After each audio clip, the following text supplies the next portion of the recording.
አላህ Subhanahu Wa Ta'ala መልእክተኛኛ ነብዩላህ ኢሳ አለይሂ ሰላም ልክ እንደዚሁ በነብይነታቸው ነው ምናምነው ኢሳ አለይሂ ሰላም ተብሎ ቁርአን ውስጥ ኡሉል አዝም ሚነ ሩሱል የሚባሉ የጽናትና የፈተና ተምሳሌት ተብለው የሚጠቀሱ በእስልምና ውስጥ ትልቅ ነቢያቶች 5 አሉ። አብርሃም፣ ኖህ፣ መሐመድ፣ ሙሴና ኢሳ ናቸው። አምስቱ የጽናትና የከፍታ ተምሳሌት መገለጫዎች ናቸው። ከነዛ ውስጥ አንዱ ሰይድና ኢሳ አለይሂ ሰላም ናቸው። ኢየሱስ ክርስቶስ ማለት በከፍተኛ ደረጃ ታሪካቸው ከተወሳ ክብራቸው ከተገለጸ ነቢያቶች ወይም ደግሞ የአላህ Subhanahu Wa Ta'ala ምድር ላይ ከላካቸው ልዩ ፍጥረቶች ውስጥ አንዱ የአላህም የፍጥረቱ ትልቅ ማሳያ የሆነ ከእናትና ከሴት ልጅ ብቻ የተፈጠሩ ያ በድንግልና እንደተወለደ ታምናላችሁ? በድንግልና ሌላ ምን አለ?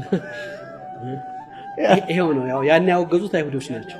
እዛ ነው ዛሬ ኢየሱስን ገድለውታል የሚባሉትን አይሁዶች የኛ ናቸው ብሎ ደግፉ ኢየሱስ የኛ ነው የሚሉትን ጠላት አድርጎ ከማየት የበለጠ የሚዛን መዛባት አለ ብዬ አላስብም።